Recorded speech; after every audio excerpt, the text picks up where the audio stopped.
Hey everybody, welcome back. This is John Kovacs Jr., president of Amplified Minds, founder of the Champion Circle. And by the way, this has been really exciting and really a long time coming, but we are relaunching our podcast, which is called the Circle of Knowledge podcast, with a new format and with some new speakers and some new authors and some new discussions. And we're going to be pushing out content weekly. I know we used to do it once a month and then twice a month, and then we were kind of sporadic before, but we're going to be launching more regular content as a lot of more content is pouring in. And where we started out our podcast with discovering and discussing topics that we found, the golden nugget topics in various books that we would be reading. Obviously, the books behind me are a various assortment of books that we need to cover and so forth. But we were also discussing how much knowledge can be obtained from interviewing incredible people. As we interviewed several individuals, we decided that was really, really exciting.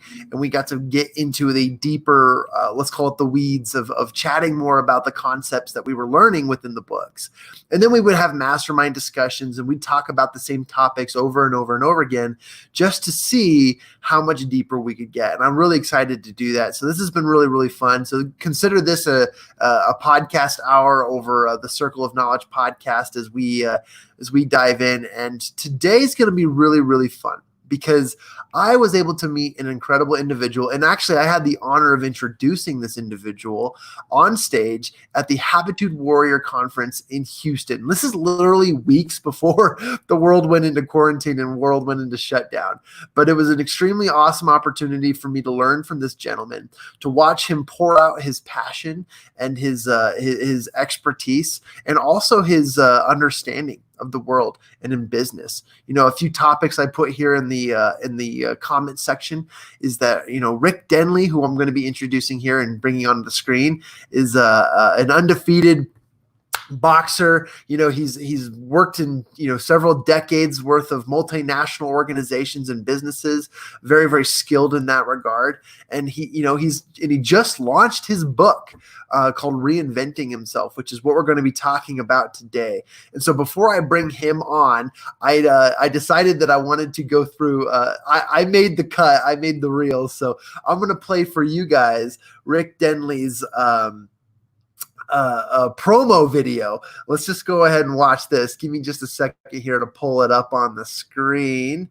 And I am going to share this beautiful screen here and watch the inversion come from all this. Check it out. Okay, cool. And then I'm going to open that and we're going to press play.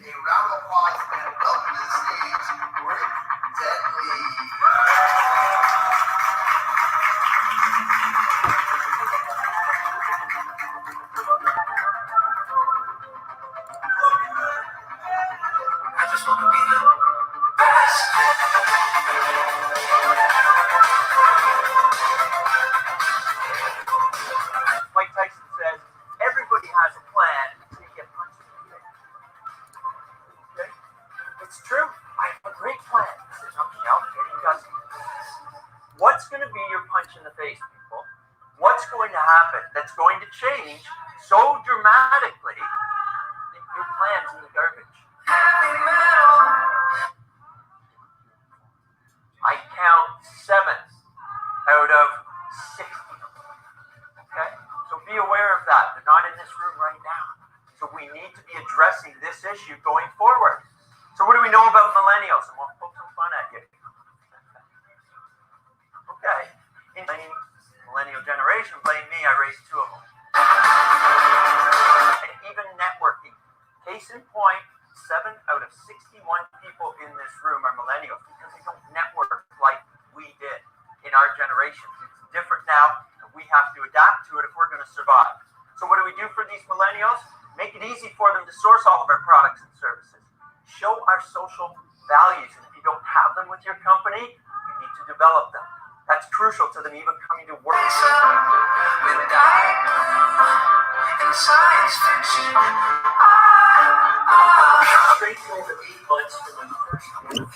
It was a large event, 500 speakers to raise money and awareness to cancer. We raised over $1 million that night, and that was brilliant. Thank you. Yeah.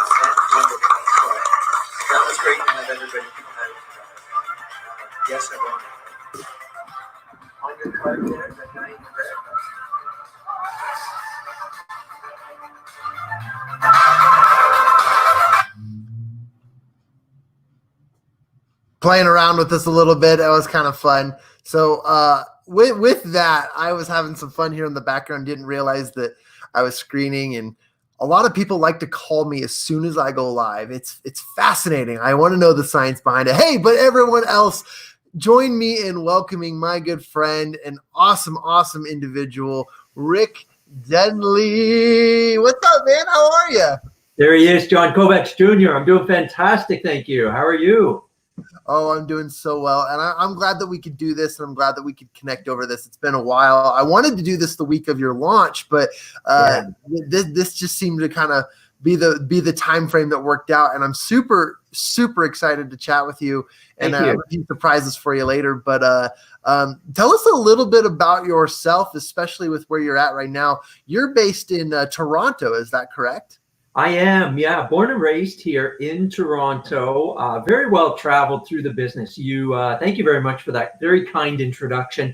I spent about 30 years, 3 decades, working for multinationals, helping lead organizations in the automation industry. I'm actually an engineer by trade, which might shock a few people. So a very high-tech industry that I was involved in, such as robotics and automation and manufacturing, all different industries, verticals, including pharmaceutical, food and beverage, automotive, just to name a few. So it's been a great run, a great career doing that for 30 years, and the opportunity to lead, organizations, but more importantly, to lead people. And that's what I've really enjoyed doing more than anything else. And let's see, about three and a half years ago, made a shift away from corporate world, started up my own business, which was in the area of advising and consulting and really growth. How do we help individuals grow, and how do we help organizations really punch through their growth ceiling? How do we get to where we want to be? And that's where my passion lies. That's incredible. So let's go a little bit further back. Tell us about younger Rick Denley, and tell us how you got into all of this business, international travel, all of this stuff. What was kind of the starting point of all of it? Yeah, that's a great question. I haven't been asked that before, although there's a little bit of that history in my book as well that talks about it. If you go back to the point, real turning point for me in my life would have been when my dad came to me, and I had an older brother and an older sister. And what happens is in society, we fall into routines, right? And we fall into the same pathways as everybody else. They went to university here in Canada, in Toronto, both of them in business and marketing. Boy, I should probably do that too. And that's what I applied to. Then my dad pulled me aside. He said, look, you are so good with your hands and technology. I used to, at the time, back since the time I was probably 7 or 8, I fixed things, usually because I broke them. But I fixed them. And then it moved on to bicycles. And then it moved on to motorcycles. And then it moved on to cars. And I really enjoyed that aspect, mechanical, electrical, whatever it might be. Now, to be upfront with you, I spent a lot of my high school years playing sports and not so much focused on the academics. So I didn't have the grades to get into a good university for engineering. So I took another route at the time, which was more of a technical school and a college. And I went there, and that's because my dad said, why don't you do that? That's where your passion is. That's where you're good at. But society looks at things differently and says, oh, well, you should go here. It's better. Well, what's better? Whatever's better is what's best for you, not what others think or what society has trained us to think. So long story short, in that one, I went through for technical, and I got some engineering type of academics there and graduated with that, and then went to pursue that with large organizations in engineering, and did some engineering for a period of time. It didn't take long for me to realize that that really wasn't where I belonged, that I belonged in working with people, helping solve their problems and issues. And I actually went into sales. And that's what selling is at the end of the day. You're helping somebody solve an issue or a problem. So I did that for years and then grew through the ranks. And then I wanted to help more people. So I became manager and leader in that area before I was country manager for organizations, always looking to help people and make them the best that they could be. And then I also had to do the formal academics to keep up with it, which was great. And the timing was better for that for me as well. So that's a little bit of the history of how I got to where I am. That's awesome. I love going a little bit deeper and a little bit further back, because there are some strands of connection. It sounds like your father was a proponent of that in your family life, and then also just your upbringing, your innate sense to fix things and to work on things and to help. And that's led you all the way down here. And now I might interject and just tell everyone how you and I met. And wanted to shout out to Erik Swanson and the Habitude Warrior team, because I had the opportunity. There he is. With me, he's here right now. Say hi. He might jump on later.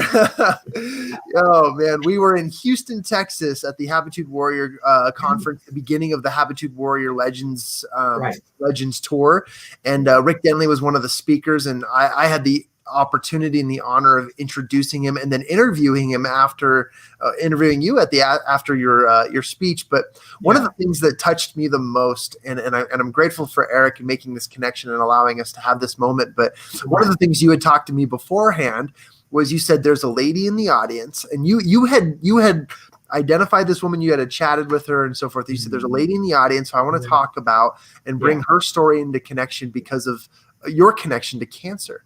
And that, as a speaker, and was privately taking notes and thinking, wow, this individual not only cares about the audience itself, but the individuals in the seats within he's speaking to.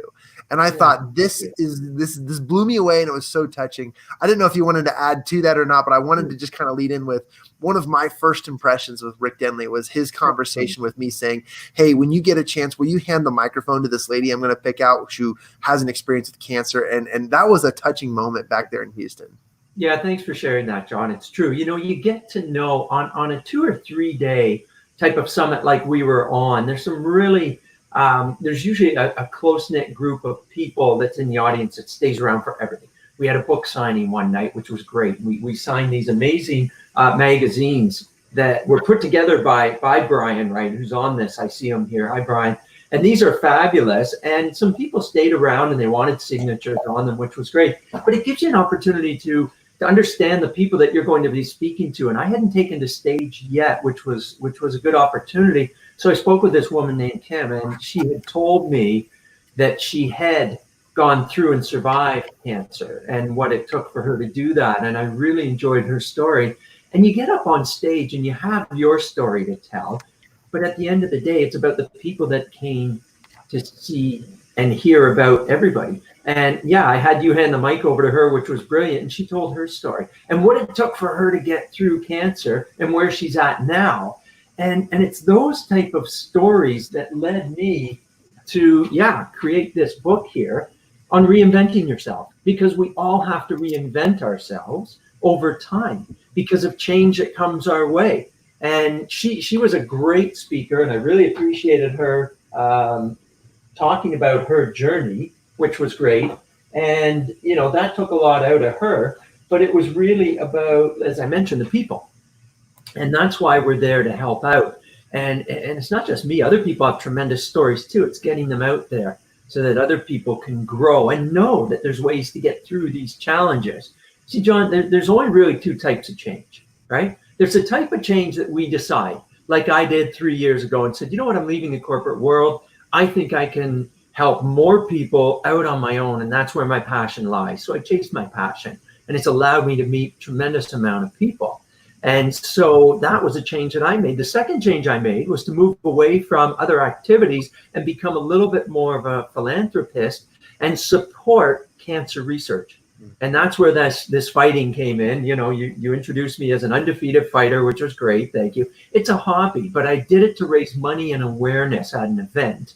And that allowed us to help more people as well. There's one picture there. I was going to show you on my card after too. That's from the event itself. I happen to be in red, just so everybody's aware. This is a card that I use interactive during my discussions, as you saw, too, to help people understand. And what is it you're going to do to punch through your growth ceiling? Whatever mission, or movement you're on right now, what is it you're going to need to do? And that's what I like to do and talk about. And the book was put together to help people create a blueprint to get to where they want to be, to reinvent themselves. Now, I mentioned one type of change that we create. The second type of change is the change that we didn't ask for. It's the one that comes our way, even when we have a plan. And we talked about the fact that everybody has a plan, until you get punched in the face. And I have been punched in the face several times. However, the key is, how do you reinvent yourself when that happens? COVID-19 has now put everybody in that position. Nobody saw it. Everybody took the punches in the face and still are. How do we not only acknowledge, embrace this change, but how do we get out in front of it and lead it? Everything's changed now for good. You and I in our business world has changed. As you mentioned, we met, and thank goodness we did. Thank you to Erik Swanson for bringing us together down in Houston. I landed on the Monday after that, and everything settled in, and that was it. The world has changed forever now. We need to adapt and grow and reinvent ourselves, our businesses, so that we can cope with it and move forward and accelerate. And that's the challenge. So the book's very timely to come out. I hope people give it a read. And more importantly, it helps people. People have got it in their hands now, and they're reading it and going, wow, this is helpful, because there's exercises within the book to help you clarify your why, how you're going to do it. We talk about mentors and coaches and the importance of them, how to choose them correctly. There's quite a bit in there to help people. So yeah, that's what's led to where I'm at now. And I share some of my stories in the book. And fortunately, I have some people close to me that were willing to share their stories as well in second career comebacks, breaking the chain of generational challenges that they've had. And another story in there on somebody that became an entrepreneur for not-for-profit to help sick kids. All sorts of great stories of people that reinvented themselves for the better and how they did it. So that's what it was all about. Now, is the book a byproduct of your experiences over that last generational change, or was the book actually conceived earlier on in your life as you were like, I need to make the jump and help more people? When was the book actually conceived? No, it was more recent for sure. Okay, cool. I knew all the way along that I enjoyed helping people and solving issues and problems, but it really came together when I realized that I'd found a way to reinvent myself on several occasions. Yeah, in the past, but more recently as well, on a personal level, on a career level. And I thought to myself, well, that's something I should share. Maybe that can help other people as well that are on a journey and help them through it. And that's why I started to write the book. You mentioned a couple stories, both entrepreneurial and some of the people that you've mentioned in this book. Is there kind of like a teaser story you'd like to lead us into as people were, as I'm leading my audience over there to Amazon to pick up your book or to your website to pick up your book? I'd love to know what's a really good example of reinventing yourself that you illustrated either in the book or that you're seeing today as we have to adjust to COVID-19. Yeah, good one. That's a very good point. I'll choose a business-related one. Back in the years of 2008 and 2009, that was the first time that I left the corporate world, and I went out and I joined an organization to become the general manager, the president, and bought into it as well for ownership. 2008, 2009 weren't great years, and I did this just before we had the massive downturn in the economy and into a recession as well. I needed to reinvent my leadership skills, and I needed to reinvent the way that the company operated so that it could survive very difficult times, very similar to what we're in now.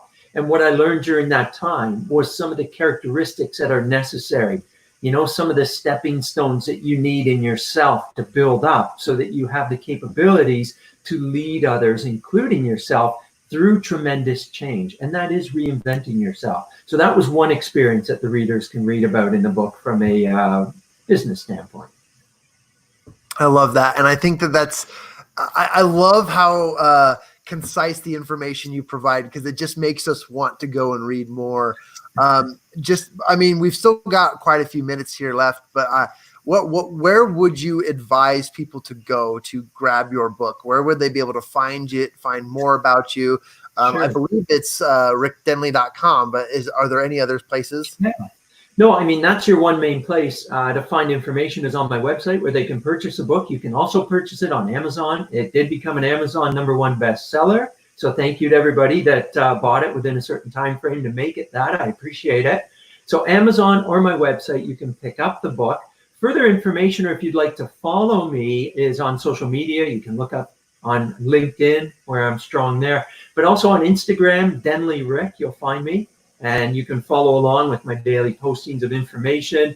On my website, I post recent articles that are important to people so that they can be reading up and staying current on information that helps them in many different ways as well. Typing that in here in the comments section. Fantastic. And thanks for telling them how they could get a hold of you, because I think that's incredibly important for a lot of my listeners, because a lot of what we talk about on this show and a lot about the discussions that we have, we've been dancing around the terminology reinventing yourselves, not because we don't want to say it, but because we just didn't come up with it. And I love the fact that that's the terminology you used in this scenario, because we go through a lot of books and a lot of concepts and a lot of information that people have provided. And one of the things that I have always, and this is relevant to training for boxing, but as an athlete, I've learned that resistance training is one of the best ways to condition your mind, your strength, and your life. Because anytime you push against, the resistance in your life, you end up finding yourself breaking beyond new barriers. Would you like to touch a little bit about resistance training and then how that entails into reinventing yourself? Yeah, absolutely. That's a great point that you make. And John, I know you've done some boxing too, so you're familiar with a lot of that. Now, listen, I took on this challenge, and this was about a year and a half ago now, and had to train for 8 months before even stepping in the ring for my first fight. And it was interesting because I thought I was in pretty good shape until I hit the boxing gym. And the conditioning that it takes to be in shape to be a fighter is absolutely incredible. And even then, after a couple months of training, you plateau. Okay. And it's not a lot different to the situation we're in right now with COVID-19. Everybody, by the way, has done a really good job adjusting to this. This is not easy, mentally or physically. So I want to applaud the audience. Yeah. Great job doing that so far. But now, guess what? Now we've plateaued. We're there and we're making do. But just like I had to do in my physical fitness to become a fighter before I stepped in the ring, we have to go again. We have to go again. We got to work harder again. We have to change things so that we go to the next level. And that is what it takes now. As we come back out of this COVID as well, it's not going to be the same it was. It's not business as usual. Everything has changed. How are we going to change? And it's not small incremental changes that we need to make.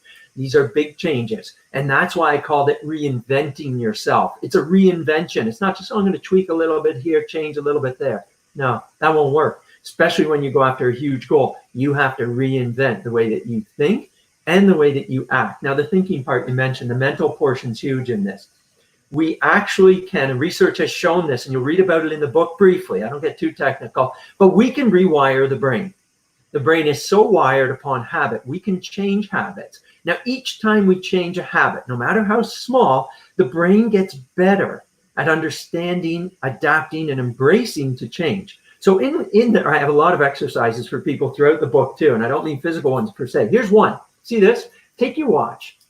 Okay, take it off the wrist that you have it on now and wear it every day. Put it on the other one. Put it over here. Let's see how long it takes John to do this. Man, yeah, look, not too good at it, are you? No. Coordinated, like it's the first time you've ever done it. Now, what I want you to do, and I want our viewers to do as well, start wearing that watch, okay? Can't see mine there. Wear that watch on the opposite wrist. Put it on the opposite wrist every morning for a week and see what happens. Here's what will happen. First off, it'll be very awkward at the beginning, right? And then it's very difficult to do, and you're going to drop it. You're probably going to curse a couple times. Why am I doing this? This is a pain. Then you'll go to look at your watch and go, oh, shoot, it's over here now. Every time you do it, because we know change, right? Difficult, messy in the middle, and then it's great. By the end of that week, what you'll have done is rewired your brain to understand that change isn't so bad. I can do change. And every time you do some sort of change, your brain gets better at it. So practice it. It's just like at the gym. When we're working on our 1-2s and we're boxing and we're learning to do that, it then becomes muscle memory, right? And we get better at it, and it's less effort. That will help you reinvent yourself going forward, because I hate to tell you people, but this isn't the only reinvention you're going to have.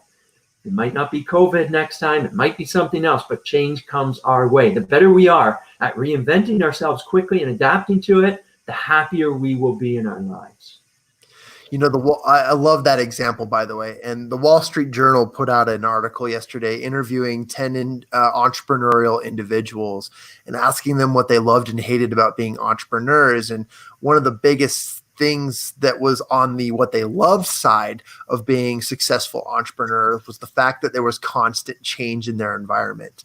And I think that just alludes to the fact that we obviously need to learn and adapt to change, but also to be willing to accept it and push through it. Now that I have this on my right arm, I'm going to go about my day and I'm probably going to look at this arm and go, oh, wait, that was dumb, and keep looking at it. But I absolutely love that. So as we kind of wrap up our conversation discussion here, I have two questions I love to ask on this show. These are what we kind of build out to be. And since it's the circle of knowledge, thinking about what golden nugget of knowledge as our listeners are getting your book, as they're reading the stories, and as they're deciding in their life where they're going to start reinventing themselves. You showed a great example. What's one piece of knowledge or advice you would like to give to our listeners as they begin this journey of reinventing themselves?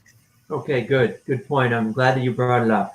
Everybody at every level, no matter where they're at, anytime you take on a new challenge, you should seek out a mentor or a coach. Whether you've had 30 years experience at it like I have, or whether you're brand new like I was at boxing. I wouldn't have made it to the ring and been successful in my fight if I didn't have great coaching and great mentors. In the book, there's a chapter on choosing good mentors and coaches. That's vital to everybody if you're going to be successful. Leave your ego aside. Yes, you're good at things and you've had good experiences, which is great. But if you want to get to reinventing yourself to the highest level possible, to punch through your growth ceilings and any barriers that are in your way, get a mentor and coach. Listen, for the most part, you would have done it already if you could do it yourself, right? So get a mentor and coach that's been there, done that, and you will increase your chances of being successful tenfold. And I love how intuitive Rick is, because literally, I feel like we could have answered that question 100 different times in 100 different ways. We've already covered, things you can do to start, but get a coach and get somebody who can help you with that accountability factor. By the way, do you provide coaching? Do you provide that type of consulting, or is that something aside from what you're doing now? No, I do now. I do individual coaching as well as organizational coaching for direction. And I help people meet their goal. And one of the first steps is deciding what is your goal. Let's clarify that why extremely well before we move forward. So I do help individuals get to where they want to be. And we use this book here, the Reinvent Yourself book, as a blueprint to do that. Amazing. That's awesome. And the reason why I said intuitive earlier is because the final question I love asking on the show is to challenge my listeners, challenge everyone in our audience to do something. And let's create a challenge. I mean, whether it's changing your watch over to the other hand, or go and research a coach, go to rickdenley.com and look into what he can provide you and how you can use the book and the blueprint working with Rick to do that. But what's a challenge that we can issue to our listeners in this audience right now that will help them begin that path, that will help them experience and to struggle and to begin the process of reinventing themselves? Okay, great. Here's what I want you to do. And it's one of the exercises in the book as well. All right. I want you to write down why you're reinventing yourself. Why are you taking on these challenges? What are the reasons behind it? And I want you to be crystal clear so that I could take that letter, and when I'm finished reading it, I would fully understand why you're doing it, and put your reasons into it. Put your passion into it as well. Why are you doing this? As if you're convincing other people that this is the right thing for you to do, when really what you're doing is convincing yourself.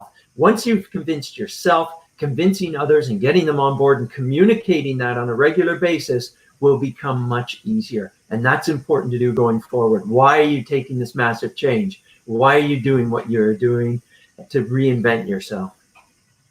Awesome. That was the perfect answer to wrap up this conversation and this discussion. So again, to my listeners, I love these opportunities to meet and experience and to discuss really great cool concepts and observations from really cool people like Rick Denley. And I've had such a fun experience working with him. And I appreciate you taking your time today to come on and chat with us a little bit about your book and to point people in the direction of going and picking up that book.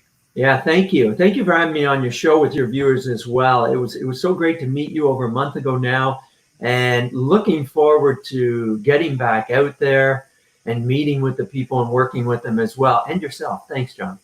You're welcome. And speaking of and speaking of the how we met piece of all this entire story, to kind of wrap things up, I wanted to surprise you with a good friend who is reinventing all of us, Mr. Erik Swanson. What up? Reinvent me, man. Reinvent me. This is my name tag. This is my name tag right here. This is what I do. I go into places networking in my kitchen, in my living room, and my hallway, and I wear this as a name tag. I'm like, people are like, "What's your name?" I go, "Reinvent me." That's my name. What's up, guys? Good to see you. Good to see you, Rick. Man, congratulations, buddy. I appreciate you and all you're doing. Can you hear me up there? And yeah, I can see what you. you're doing, man. Like, dude, I just want to reach out and touch someone. And you're kicking butt, brother. And I appreciate you. And I'm on another call with Russell Brunson from ClickFunnels. So I got to jump over there. But you guys are amazing, and I just wanted to say hi. And that's what I got for you. Thanks for bringing us together, Erik. Yeah, man. You guys are all. Hey, what's up, John? Hey, Rick. Hey, John. Hey, Rick. Hey, John. Hey, Rick. Am I doing that right? Did I do that right? You did it right. Yes. Nice, buddy. Keep your hands up, all right? Somebody wants to say hi. Somebody wants to. I've got, it's interesting. You do the punch theory. I've got boxers. Come here. Come on up. Yeah, you got boxers. I should have had a boxer. I don't know where my dog Rusty is. He's not here right now. Here's my boxer, man. Check it out. What's up? Over here, look a cute boy. He's so cute. Oh, I love this doggy. His name's Samuel. Nice. And the other dog is named? Did you say hi? Look over here. Say hi. My other dog's name's Jackson. So I have Samuel and Jackson. Good boy. Go chase that poodle next door. Go ahead.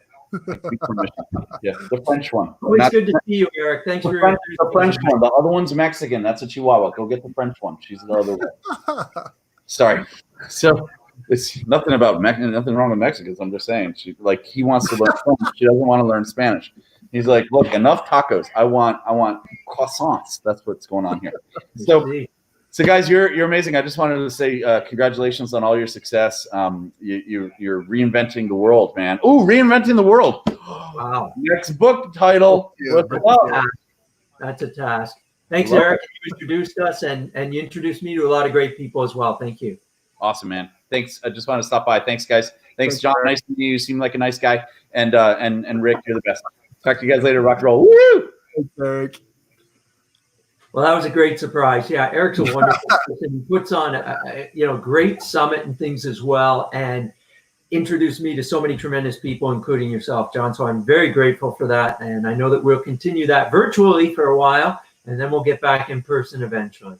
Hey, the second that the doors open and the gates are available, let's plan a trip to Toronto. I'd love to come up there and see you, and that would be fantastic. I love that.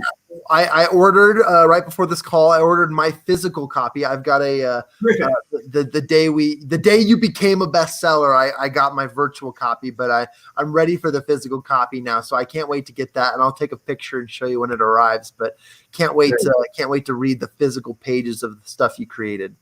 Terrific. If your viewers just want a little snapshot of it as well, they can go to Amazon and do the look inside. There's something there. If they head over to my website, www.rickdenley.com, and subscribe, I'll send them out the first chapter. That's fantastic. Well, thank you for that offer. Thank you for that gift. And thank you for sharing your knowledge. And honestly, Rick, I appreciate the conversations. And if we can do this again, just reach out to me and I'll reach out to you too. Happy to promote, happy to connect you. And then also with my audience, if you guys have any questions, would like to get in touch with Rick personally, reach out to him on social media. And that's a great place to get a hold of him. And Rick, this is awesome. Let's go do this, man. I appreciate you. Thanks for having me, John. Be well. Okay, we'll talk soon. Awesome. Well, I'm so pumped and I'm so excited about the conversations I get to have with some of the coolest people. And again, I bring Erik on here because it's so powerful to just remember where you come from and who you've met and how you've met them. I'm in the business of building relationships, and we train and teach people how to build strategic relationships and strategic partnerships. And the way you do that is you level with people. And I told you my story about meeting with Rick for the first time, and and how he absolutely blew me away and touched me the first time, because he had an interest in the audience members as well as the overall message that was going to be touching the audience. And there's a difference, because as speakers, we're interested in several things, where we have our message, we have our presentation. And the second we get on stage, it's gauging the room, it's capturing them, it's wanting to be in their world and to influence them in some way. But when you're in like a 2-3 day conference, the one like we were in, you have the opportunity to meet people, to sit down, to one-on-one, to really face and level up with people. And he did that. And it blew me away. Incredible, incredible, incredible. And I love that, because I personally believe in my philosophy and the information that I sure regurgitate out every day, is that it's important for us to see people as people. Now, I'm reinventing myself in the form of sales. I've spent the last 3 weeks studying sales. I've consulted one of my mentors and quite a few other people in sales, because I was under the impression that things had to change because COVID-19. But I love how Rick said it, and he said it best. You've got to pivot. You've got to fix. You've got to change and reinvent. And I love that, because a lot of the core principles of sales and marketing and advertising and communication, none of them changed when COVID-19 struck. But what did change was our attitude and the habits that we put in play, as well as just the tactics. But the objective, the strategy, still the same. And how you help, how you serve, how you connect with people, and how you build relationships. And a lot of people forget that. A lot of people forget that a lot of what we need to do in this time is to reach out and serve one another. And then as we spend more time serving one another, providing value in the way that leads to action, that you create so much more than just activity, just charity, and so forth. And I love that and appreciate that. So as we begin and continue to develop this dialogue of building relationships at a strategic level, I mean, the kinds of relationships that actually get you paid, the relationships that lead to prosperous and profitable relationships, like business partnerships, affiliate memberships and partnerships, anything in regards to building entire circles of influence by the way of Facebook communities. I was on a call just yesterday with a good friend, and this friend's been on the show before. And we were talking about how to influence people during times of COVID. And it became extremely clear to me that there are people who have already built communities and built circles around them, circles of influence. And what I'm talking about is their networks, right? That's the archaic word that I'm going back to. I love the word network, but it's so overused. So I've been avoiding it, but it's unavoidable. Network is the word. And you see the word network associates with who you know. And as I realized that there are people that have access to networks that I don't know, and I am going to spend hours upon hours rebuilding networks if I try to build people around particular interests and so forth. I wanted to highlight Rick's comment below. He says, "Thanks for having me on the show." I appreciate you, Rick, and shout out to you, man. I can't wait till the next time we can hang out. He did mention, by the way, on the show that he says, "I know, John, you've been boxing," and it's funny because it's kind of like this thing I never tell people. I've never boxed in my life, except for boxed my brother once in our childhood. And that was a funny story, but I allude to the fact that I've been an athlete my entire life, and I've been in athletics, and I actually use boxing references a lot. So it actually puts me in this little corner that people think that I may have boxed. So to set the record straight, I've never boxed, but I love it because I portray that in some of the things that I do. You know, this awesome mug, and maybe it's my broken nose. If you guys haven't ever noticed, I actually here I go. I went on a tangent, ADHD, but I actually, here it is. I grow this eyebrow out just a little bit more to straighten my face up, because if I pull away, here we go. If I pull away this, there we go, straighten my head, you will notice that my nose is crooked. And the reason is not because of a boxing match, but because of a basketball match. Hitting the face way too many times. Yeah, putting up some fists or ball thrown at my face. But I've broken my nose and it is not straight. So I reinvent my face. There you go. Anyways, back to the topic of building relationships. I just want to finish off today's hour and share with you guys the importance of aligning with real people. And as I recognize that other people have built relationships and have built communities and networks around them, it's now imperative to become an influencer, not by having thousands of excuse me, by having thousands of followers yourself. I'm going to take a swig of water here.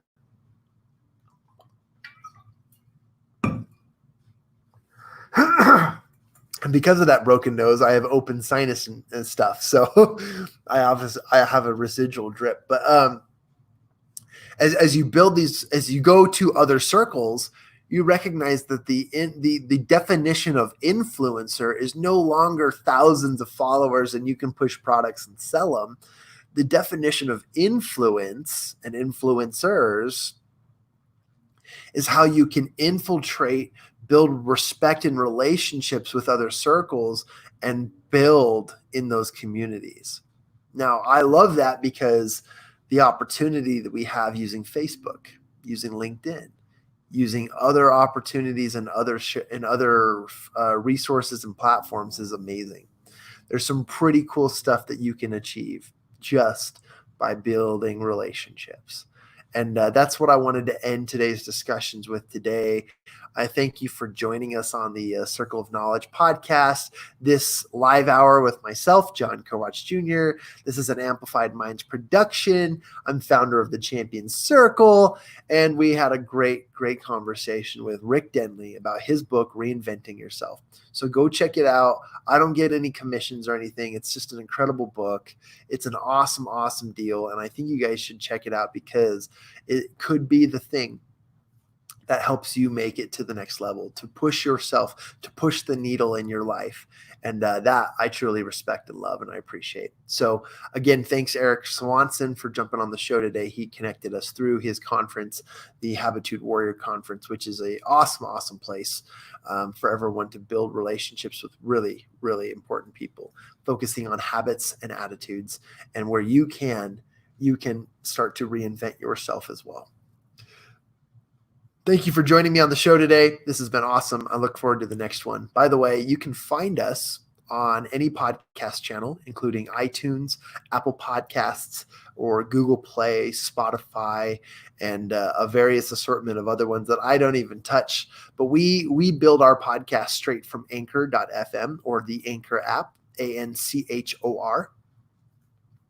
And Anchor has been super awesome to work with. They distribute all of our podcasts for us, and they also help us record advertisements, which helps us get paid. So we're able to continue to produce this content and to bring really great people. And a lot of the payment of the advertisement money we make goes towards gifts and buying some of the books that we can read and talk about and delve deeper into onto the show. So just know that we're not just like making millions here off of your revenues of watching our ads or listening to our ads. No, we actually use the money so that we can delve deeper into, and I've used that word a lot, by the way. I just caught myself using it.